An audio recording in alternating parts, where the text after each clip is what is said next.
Kitalo nnyo, kitalo ddala. Omuwalabu yawadde Shagala obutwa. Omuwalabu yawadde Kadaama obutwa n'amaana amusuula mu ddwaliro.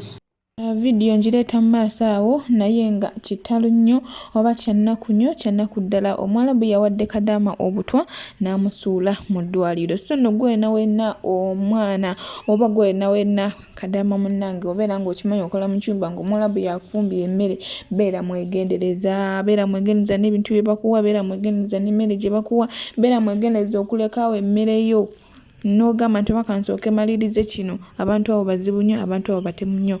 Naye nga mwasuze mutya musibe mutya mwenna abalungi abampuliriza Ocean Media Koli. Subscribe for more updates, like, share and comment. Weerabira okunyinga notification bell obenga notified when nteekawo video empya. Ekifaananyi kyo kitadde black and white olw'amateeka ga YouTube, olw'endabika yaakyo n'amateeka ga YouTube. N'ekirala nyongera bakubiriza oba basaba oba beegayirira mwenna bakadaama bannange mumusupporting Jana Airport Pickup. Muneesige batambuze ku layisi mwena abalowooza nti ku airport waliyo bus, ku airport teri bus, tezibangayo yadde n'akamu.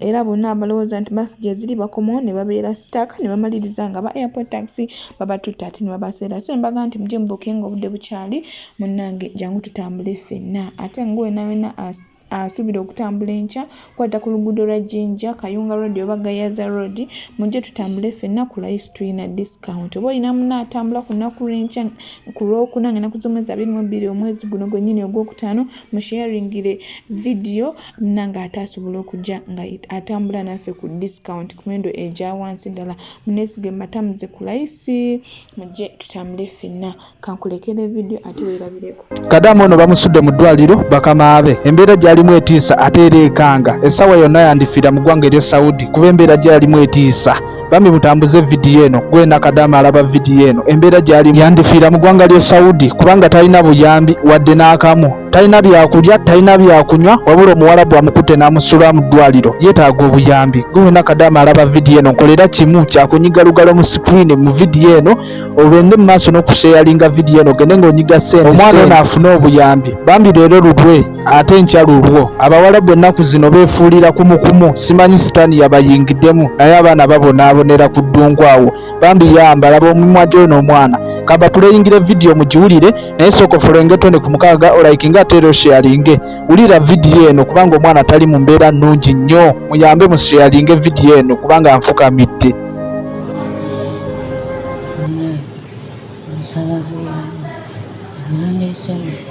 Ndwaliro bansuddeyo obusuuzi okuva lwe bandeese sirina kennaali bandootuuze twakunya naye mundaba entawulidde ndi wano mu ddwaliro Shemisi.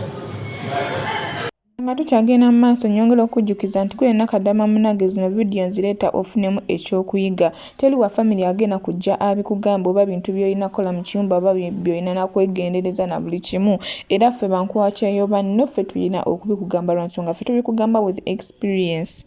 So beera mwegendereza. Gwe wenna Shagala ng'oli mu kiyumba kuwuliriza bino ng'okyali emmere nga madamu agifumba weebase. Ne waba kwagalanga ssente ajja kuwa akatwa. Weegayiridde dda mufumbiro nga madamu afumba. Wuuno muganda waffe, senga waffe, maama waffe, mukwano gwaffe yalidde akatwa. Olwamaze omuwa obutwa n'amusuula mu ddwaliro nga bumwokyezza okuva ku mimwa, obulago, olubuto. Era ali mu ddwaliro talina buyambi. Era wootulabira wano budde bonna ndeeta akabbo. Era wendeeta akabbo tuba tugenda kusonda kuba ali mu ddwaliro yeetaaga okuddizibwa ewaka. Bannange mwegendereze akatwa katta.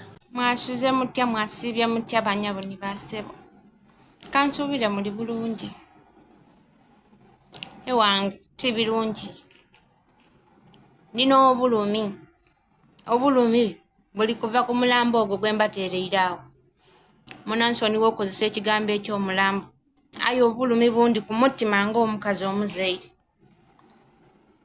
Omwana muwala oyo gwe mbateereire awo n'abe nakyo Dorini. Mutyamye wa kamuli. Era abasinga mu kamuli mu mwedi. nja kwogera Lusoga kuba eno vidiyo erijja kubasoga. Erijja Busoga. Kigema kuba Busoga twena.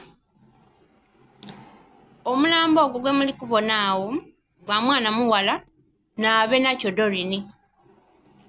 Omwana omuwala oyo Munansoni w'omweta omulambo. Aye olw'ekikolo kyabeire akola. Oluvannyuma olw'otegeera nti mulwaire w'akawuka.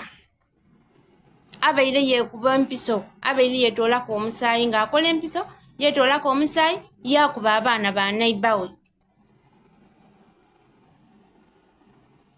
Bivaayo bitya.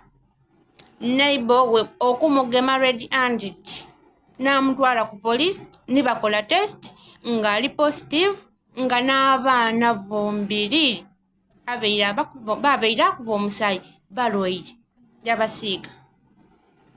Doreen olina omutima. Doreen osaana kusibibwa bulamu bwo bwona. Eino kiki abaana bammwe ino kye baakukola okubatuusa ku ekyo. Doreen abe nakyo owansonga ki omwana ow'emyaka 2 gye yakukola okutuuka okumuyitira obulamu bwe bwona n'omusiga akawuka ka siriimu. Ye omwana ow'emyaka 4 yakuniiza ki? Ye maama waibwe yakukola ki? Abakulembeze ab'omukamuli ab'amateeka mu kamuli ate ti kamuli yonka Busoga ni Jinja ni Ganga kubanga eyo yona atambulirayo. Mutuyambe eno ensonga ya Doreen mugigemese maani. Doreen asaana kusibibwa bulamu bwe bwona.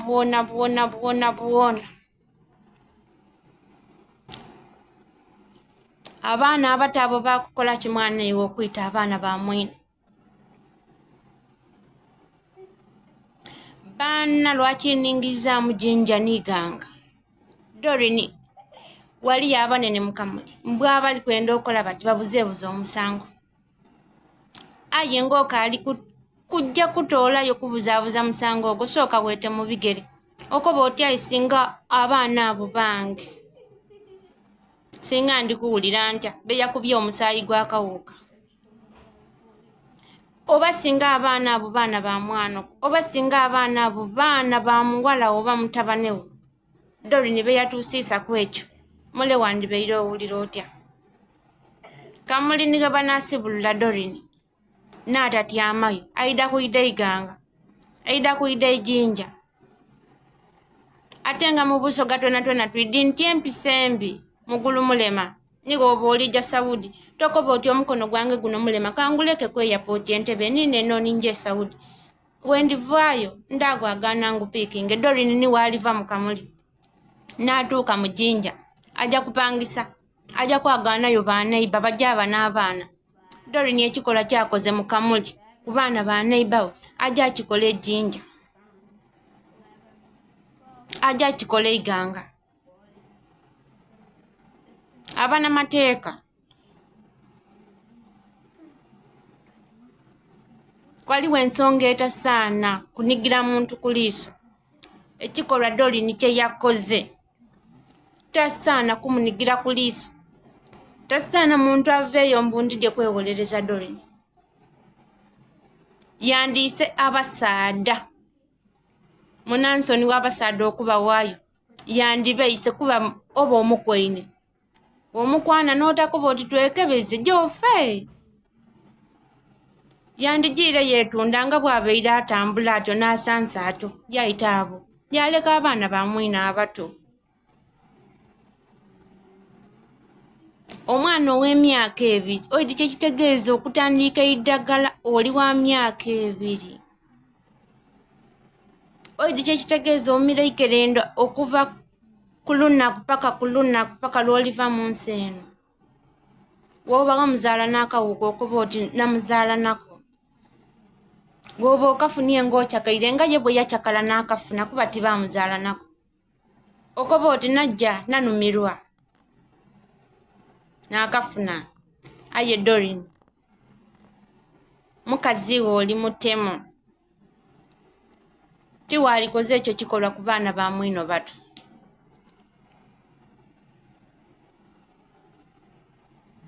Okuyita abaana ba mwino n'obayitira future abaana bato. Mwana myaka 2. Mpulira amaziga gali kulukuta ku mutima gange kuno. Oli mukazi muzaire. Waliisa omwana wo, wandikubya omwana wo mwene gwe weezaalira wamusiiga akawuka. Ezira yandikuneniza, ezira yandikutaire ku social media akulalaasa. Aye abaana ba neighbor, abaana bootaliisa nti oba mbaliisa oba mbasasulira school fees. Neino kiki? Doreen, obeire tosaana naasibibwa mu kamuli. Obeire osaana bakubuzeewo bubuze. Gwe kikosiisa Anthony we aye ndikyogera olw'obulumi obundi ku mutima ng'omukazi omuzaire. Kigambo okukoba ati oli mulwaire wa sirimu. Nga ye mama omulamu akuzaire oli mulamu. Ezira kyoyidi nti oba gundi namuniiza kino. Kuba Doreen tosobola kunkuba oti omwana ow'emyaka 2 alina ensonga gye yakukola. Ezira nsonga gy'osobola kuwa bantu nti omwana oyo ow'emyaka 2 yakuniiza okutuuka omukuba omusaayi ogw'akawuka.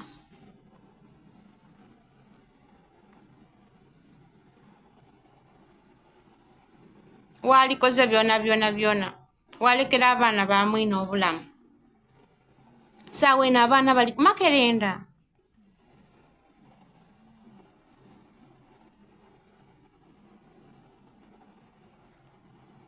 Abakulembeze ab'omukamuli,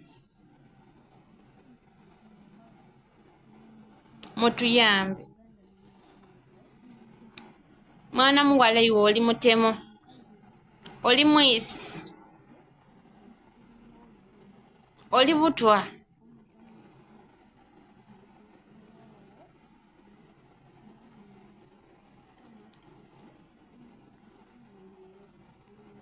N'ebyokwogerako ndibona nga biri kunongera bulumi ku mutima.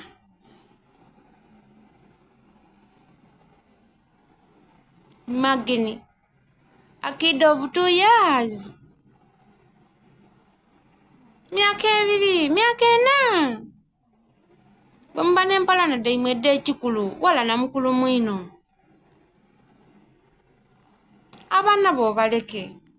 Wandiisa omwana omwene gwe weezaalira kuba oli muzaire. Wandikubya oyo eddagala. Kino ky'obeire okola ekyokuwa abasaadde abakukwana we kiba kibaire nga tikikumala. Waaleka abaana ba neighbor. Mwana iwe olina omutima. Mwana iwe osaana kibonerezo nga kinene. Onansoni w'okusalira omusango waire tininze Katonda. Osaana ekibonerezo ekinene. Wallahi mbe kuba mwene baana abo Doreen kuifa ababiri waliwo eyandituuse ku poliisi ng'azira kitundu ku mubiri gw'ekindi. Kuba omukazi gwe yakugemera n'akwetwalira ku poliisi kitegeeza nti yali akusobola. Doreen, nanali gye ndikuwulira ku mutima. Oli butwa.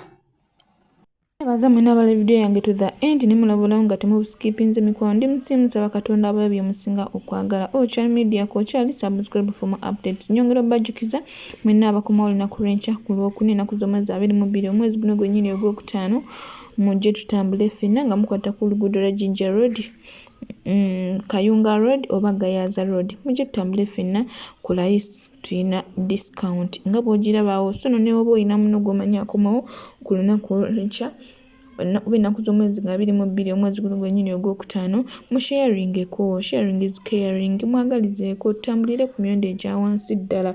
Namba yaffe yali 0704444058. Tulina free wifi ate nga tulina n'ebyokulya. Muneesige mbatambuze ku layisi mujje tutambule ffenna mujje kukwatiza mututeze tubadde tusobola kulemererwa.